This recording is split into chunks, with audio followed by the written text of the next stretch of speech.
আজ থেকে ঠিক ৫ বছর আগে ২০২০ সালের ঠিক এই দিনে কিংবদন্তি ডিয়েগো আর্মান্ডো ম্যারাডোনা অগণিত ভক্তকে কাঁদিয়ে পৃথিবী থেকে বিদায় নেন। কিন্তু ফুটবলের এই মহাতারকার প্রণয়ের ৫ বছর পরেও তার শেষকৃত্য যেন এক অপূর্ণ অধ্যায় হয়ে আছে। ম্যারাডোনা তার বাবা মার পাশে সমাধিস্থ হলেও তার দেহের একটি অত্যন্ত গুরুত্বপূর্ণ অঙ্গ, তার হৃৎপিণ্ড, আজও কড়া পুলিশি পাহারায় সংরক্ষিত রয়েছে।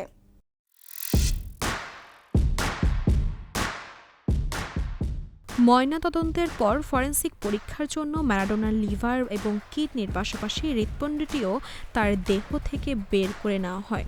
তবে পরীক্ষার কাজ শেষ হলেও এটিকে তার মরদেহের সঙ্গে সমাহিত করা হয়নি।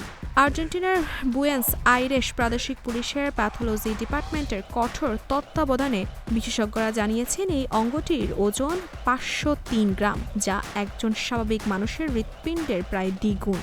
ময়নাতদন্তের সময় এতে বেশ কয়েকটি মাইক্রো ইনফেকশনের দাগও লক্ষ্য করা গিয়েছিল।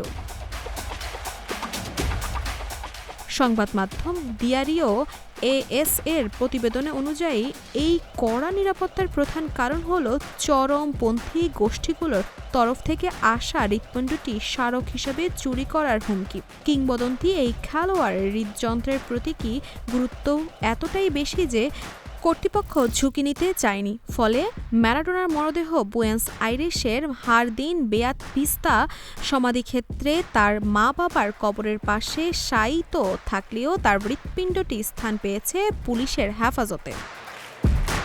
বর্তমান সংরক্ষণ প্রটোকল অনুযায়ী বিশ্বকাপ জয়ী এই ফুটবল আইকনের অঙ্গটি নিয়ে চূড়ান্ত সিদ্ধান্ত নেওয়ার আগে কমপক্ষে ১০ বছর তা পুলিশের সুরক্ষায় রাখা হবে, অর্থাৎ ২০৩০ সাল পর্যন্ত এটি জিম্মায় থাকার কথা। এরপর আদালতের নির্দেশনা, সংশ্লিষ্ট প্রতিষ্ঠানগুলোর বিবেচনা এবং ম্যারাডোনার পরিবারের মতামতের ভিত্তিতে সিদ্ধান্ত নেওয়া হবে এই কিংবদন্তির হৃদযন্ত্রটি শেষ পর্যন্ত তার দেহের পাশে রাখা হবে নাকি চিরকালের জন্য সংরক্ষণে থাকবে।